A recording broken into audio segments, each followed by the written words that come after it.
Hello everyone, I'm Don Dodge and this is Google Root Access. Today I'm with Kevin Rose and we're here at Google Ventures, and Toaster the Wonder Dog is here and he'll probably jump in at some point. Kevin, you've been an entrepreneur, an angel investor, and now a VC. How's the transition and what do you like about being a VC? I think the biggest thing for me is just the exposure to a whole wide range of companies that you wouldn't have as an angel. When you have multiple partners bringing in deals to look at, you get exposure to different categories like whether it's healthcare investments or hardware investments or just things that are outside of my normal comfortable zone of consumer internet. And it's a lot of fun to see all these different startups and just to get to meet more people. So, as an angel investor, you make all those decisions yourself, sort of on your own. How do you step outside the comfort zone and invest in places where you don't have that experience? Well, I think that for me, I always try to stay focused on what I'm good at, which I believe is consumer internet. I come from a consumer internet background as far as building those types of companies. So if you take a look at my investments, it tends to be web-based or mobile-based products that I would use. So oftentimes, well not oftentimes, but I'd say 95% of the time, the investments that I make is because I have a personal connection to that product and I use it on a daily basis. And so for me, it's just trying to stay within that while at the same time seeing these other investments and learn from the partners and understand how they evaluate companies and how that differs from how I do it. So which comes first? Is it that you use the product first and get engaged with it, or you meet the entrepreneur and then you use the product and then you invest? So how does that happen? Well, I think that it really depends on what stage you hear about the company. Oftentimes it'll be about the idea, right? So-and-so is building this idea for, whatever it may be, a new dating service or a new take on this or that. And if the idea catches your attention and it sounds like something exciting, then you'll try and connect up with the meeting with the entrepreneur. I've had it happen the flip side of that as well, where you meet an entrepreneur and you sit down with them and you talk product and you realize that the idea that they're currently working on might not be the one that they win with, but at some point in time this person's going to do amazing things. So it really depends on the situation. So it's all about the team. Every investor that I talk to says they make their decisions based on the team, the product, the market. So how do you sort of go through that prioritization of when you're making an investment? What do you look for? Yeah, I think that for me it has to come down to, does the person have a vision for somehow impacting, disrupting, or changing the world in a big way? And I think that I've met a lot of entrepreneurs that have the technical chops. They can scale websites. They understand agile development. Like they have no problem getting ideas out there and iterating on them, but they might not have the true product instincts that I think that you need to build something great. And so for me, I always look for typically someone on the team. The founding team has to have a strong product vision.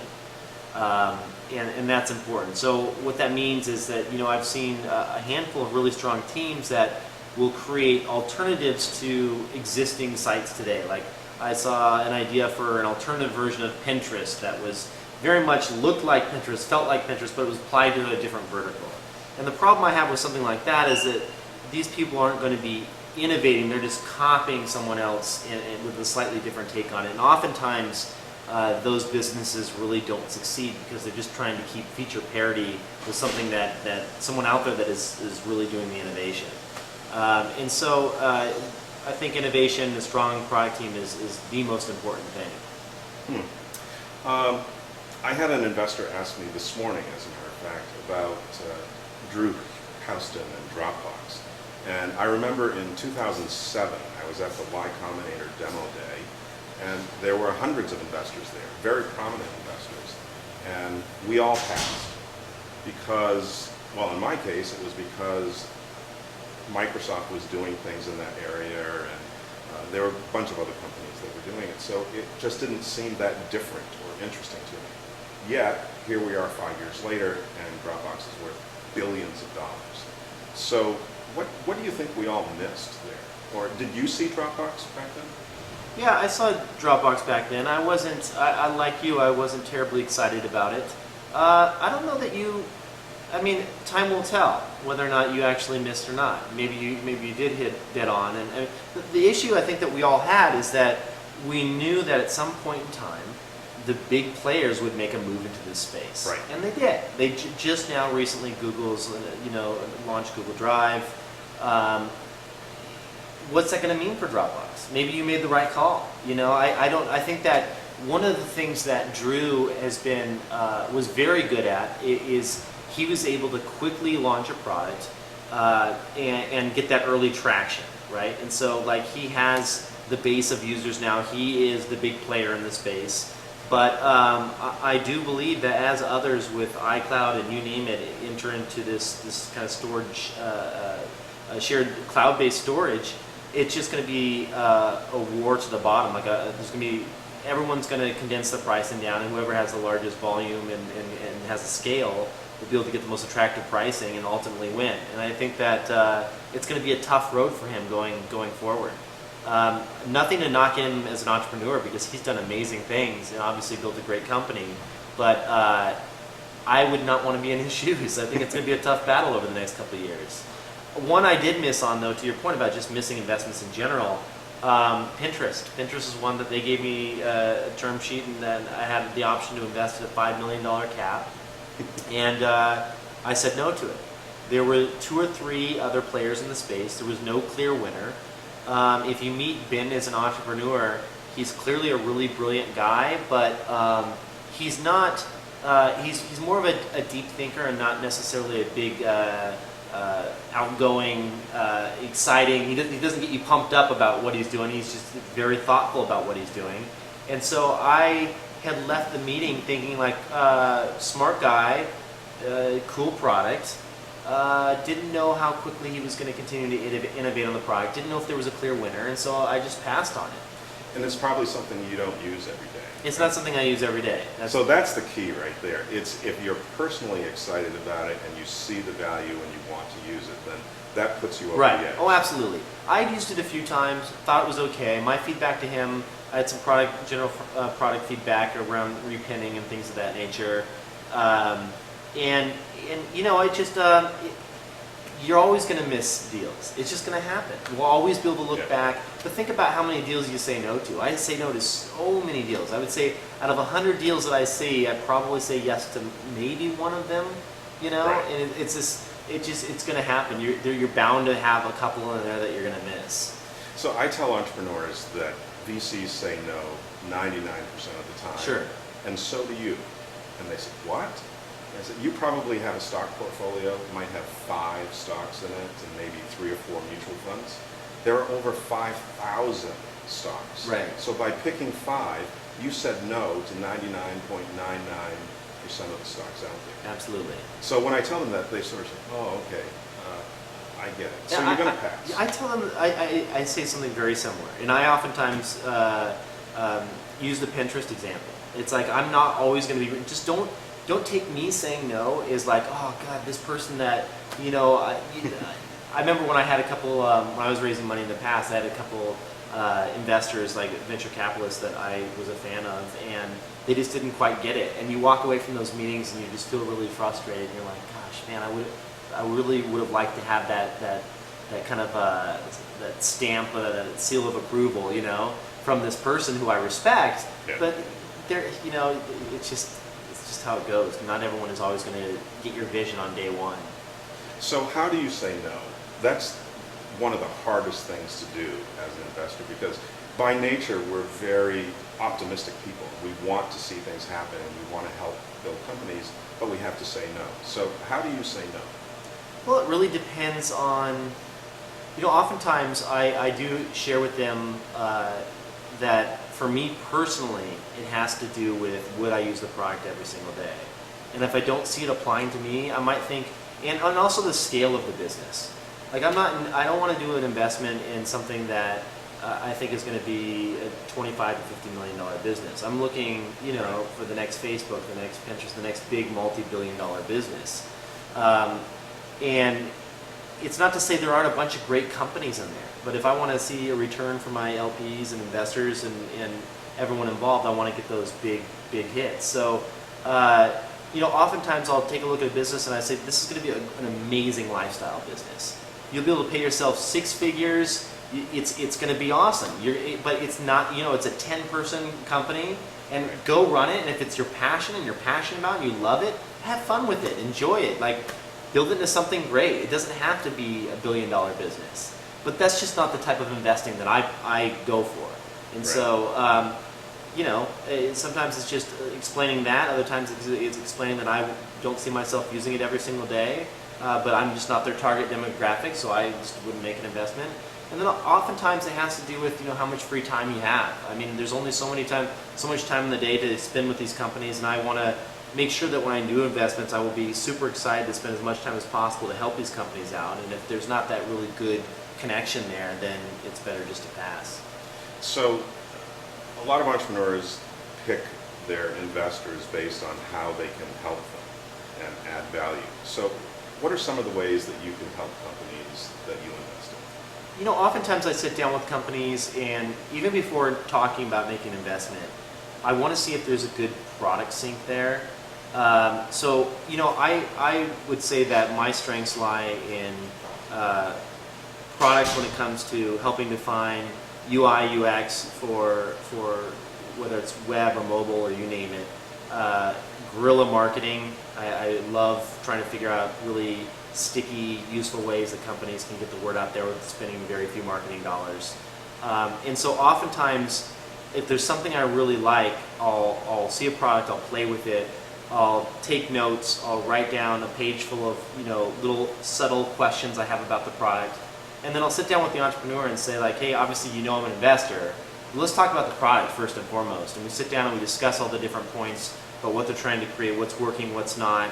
And you'll see if there's a good connection and synergy between you and the entrepreneur. And if they like some of the advice that you're throwing out there, then that's kind of what happened with Pinterest. I sat down with Ben and we did a product brainstorming session. I threw out some ideas that he actually ended up implementing into the product later. And so, he thought there was a good connection there, and we decided to work together. And it didn't end up making an investment, but we worked together on the product. So that's how I like to approach it, I think, is to see if there's that connection and we can have a good working relationship. Because after all, it really is a partnership that you're entering in with this person. It's like, it's a multi-year marriage that you're creating with another entrepreneur. So from a Google Ventures perspective, now you're part of a bigger organization that has more assets and more. What are some of the ways that Google Ventures adds value to companies or helps them? This is the easy one for me because I took money from Google Ventures. You made the investment to Google Ventures when I was at Milk.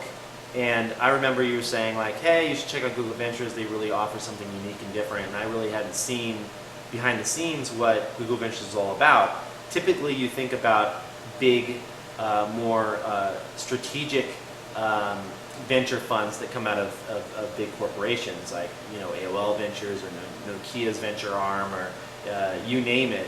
And you think, that's just a side pool of money that they try and make investments to further their own brand.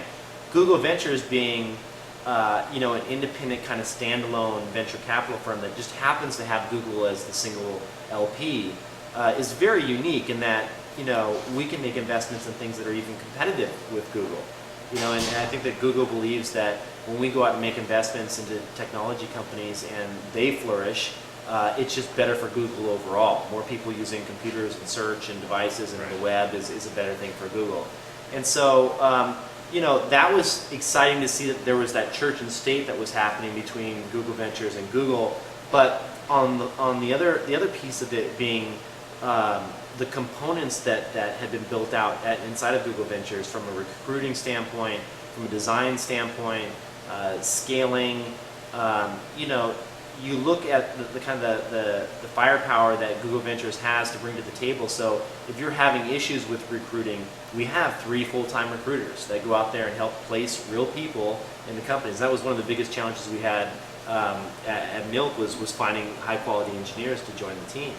And just those different resources. Then you look at the partners, and these aren't just partners that have graduated with an MBA and don't have any real world experience. I mean, you have co-founder of Android, co-founder of Excite. Like, I mean, you've got some real people that have created some amazing things.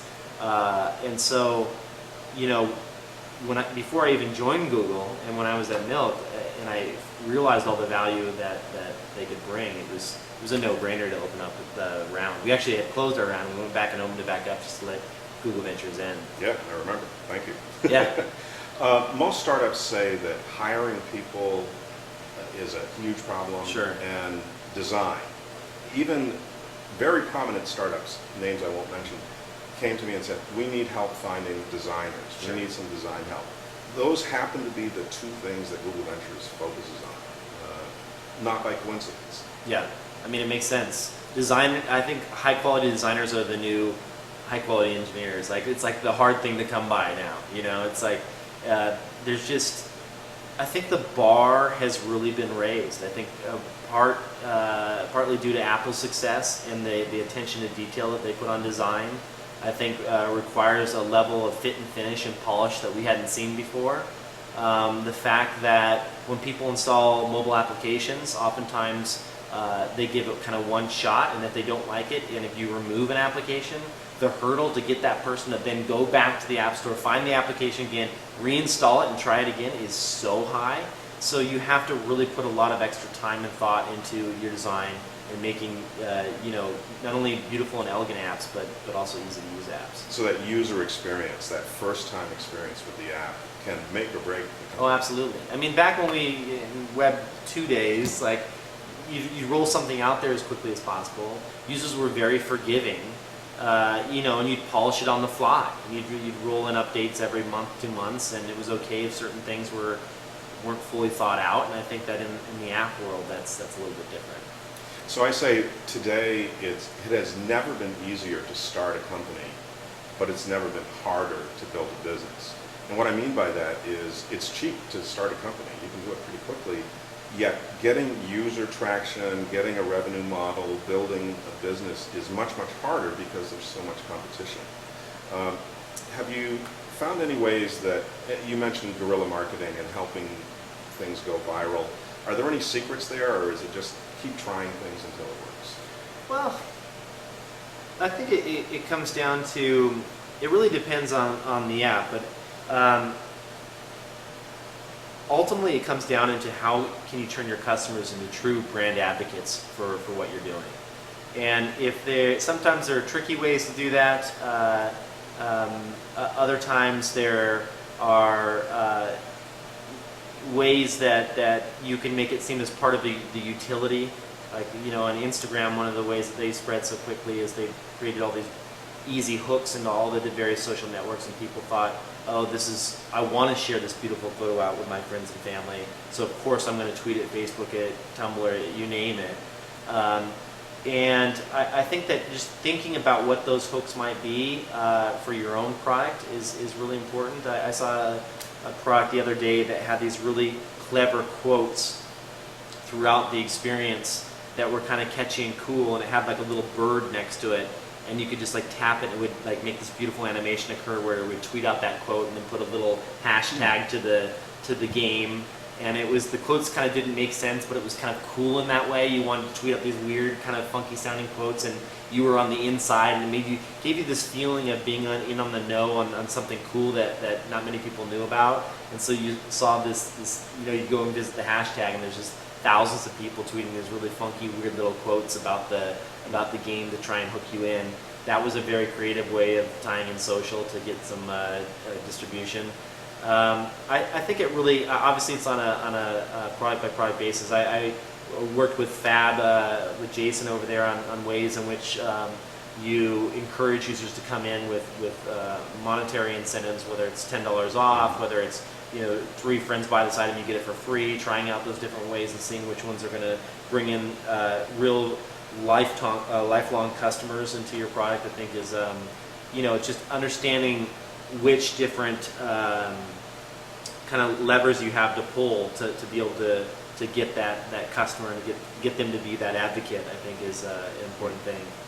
So you see hundreds and hundreds of startups every year. What kinds of things are exciting you now? that look interesting? I believe that the thing that I'm fascinated on recently that hasn't yet hit, well, there's a couple things. I'm actually getting ready to write a TechCrunch post about this, but there's a couple things. One, I believe that we haven't seen the end of new social networks, and I think that we have defined a very loose, kind of tastemaker like following graph. So you have celebrities that have these millions of people that they don't know that are following their accounts. It's like a one-to-many blast. You have business relationships which are defined via like LinkedIn. You have personal relationships with services like Path and Facebook and things like that. And then I believe the one that we haven't tapped into yet is kind of the neighborhood graph. And I think that the fact that we still don't really know who our neighbors are. I'm in San Francisco and I couldn't tell you who lives to my right and to my left. I see them every once in a while. I may wave to them, but I have no idea who they are. I have no way to communicate with them. I have no way to tell them about alerts that are happening in the neighborhood. I have no way to potentially engage with commerce with them, meaning like selling off like garage sales style items in real time. I think that we will define the neighborhood graph and it will turn into something pretty unique and great. I've seen some companies making some headway in this. I think Nextdoor.com is the one that has the most traction. I've been tracking that company. I also I believe that we're in the very early days of kind of the quantified self. And so I think devices like the Nike Fuel Band, the Fitbits, even Google Glass, things of that nature where you can track and use technology to enhance physical performance and things of that nature. I think Nike's making some really, the Nike CEO was quoted a year ago talking about how the last 10 years were about style and design and the next 10 years for Nike are going to be about technology. A couple days ago they announced a shoe that can, it will tell you at the end of playing basketball how many inches you jumped in total and what your highest jump was. I think that the devices in general are going to come online for the first time, whether it be apparel, whether it be my microwave. Like there's a lot of technology that we live with that isn't yet connected to the backbone, isn't connected to the internet, isn't connected, devices that aren't talking to each other. I think Nest is a great example of a Google Ventures portfolio company that is doing great things and bringing the thermostat online for the first time. I think that there's just so many other potential places that you can apply, that type of technology. So that's some of the stuff that I just kind of just keep on top of mind and kind of track as it occurs. At South by Southwest this year, location seemed to be the thing. So there was Highlight and Clancy and Echo and many other applications that were all about mobile applications that would allow you to find where your friends were or where people with like interests were located near you when they came into proximity. It was hot during South by Southwest, and now I'm not hearing so much about it. Is that an area that you think is interesting, or I don't like that area. I haven't made an investment. I made an investment in Foursquare several years ago, and GoWalla several years ago, but I haven't touched it since. I think that there's check-in fatigue. I think the automatic matching of people based on interests is, I don't know that I'm ever, again, I could totally be wrong here, but personally, I'm never in that mode. I feel like the best applications and services like just enhance a natural instinct that's already there, and I don't feel like I've ever had the natural urge to like go off and try and find people with similar interests. Like I don't know that just because someone is standing across the street waiting in a brunch line and also likes web design, that I would want to randomly walk up to that person. Or green tea or whatever. Yeah, I don't know that, like, maybe in the dating world, but I just can't see that applying. Like, it was kind of, it's a tough space. I see what they're going for, but I've never used a service where I thought like, oh my gosh, this is so great. For me, I have to for a mobile service to really be successful in my eyes, it has to be something that I want to pull out and use 2 to 3 times per day. If I don't want to take my phone out of my pocket and use it 2 to 3 times per day, I'm most likely not going to invest in it if it has to do with social and mobile. And I don't know that Highlight or any of these other services have really turned me on enough to where I want to make that happen. So you trust your own instincts, and For it sure. goes back to if you use it every day and you get excited about it, then you probably don't. Yeah, absolutely. How does a first-time entrepreneur, a new entrepreneur, get to you or get to Google Ventures? How do they get on the radar screen? I think that there's a handful of different events that we put together. We have the Startup Lab. I think that you'll hear about various different Google Ventures meetups and parties and things like that. There's also reaching out. Oftentimes, this 2 or 3 degrees of separation, and it happens every single day. I'll have a friend that knows a friend that forwards me a deck to check out, or I'm out there if there's something really cool. I can't tell you. Oftentimes I'll just go through my Twitter @replies and someone will be like, hey, I'm starting this new thing, here's a link to it, check it out. And I'm sure I'll click on it and see what it's all about. And so I'm always scouring the net looking for different things. I've gotten recommendations that have come through AngelList, through friends, through random people seeing me in an elevator, like you name it, they've come in. But then again, there's often, so some of the partners are obviously extremely busy at Google Ventures, and if you're not finding traction in finding your way in, look through all the different associates that are on the Google Ventures websites. Like they are constantly scouring and looking for the next thing, so that might be an easier way to get in. So you said you recently invested in Rally, which I think you found through AngelList. I invested in a company called Space Monkey that I saw at the launch conference.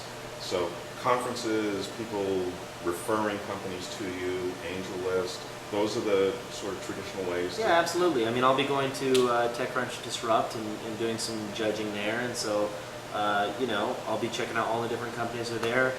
Every single time I walk through the demo halls there, somebody grabs me and shows me something cool. Like it's just it's a very casual thing. Like I can't tell you the number of different channels that I've gotten from. Even I have a stack of letters over there. I didn't even know I had mail. Paper letters? Paper letters. I had no idea that I even got mail at Google, and then I found this little fat thing, and there's paper letters of somebody trying to pitch your company, like different various startups. So it's it's old school, but it might work. Who knows? Interesting. Well, Kevin, thank you very much. This has been a great conversation, and I hope we can do it again soon. Cool. Thanks for having me.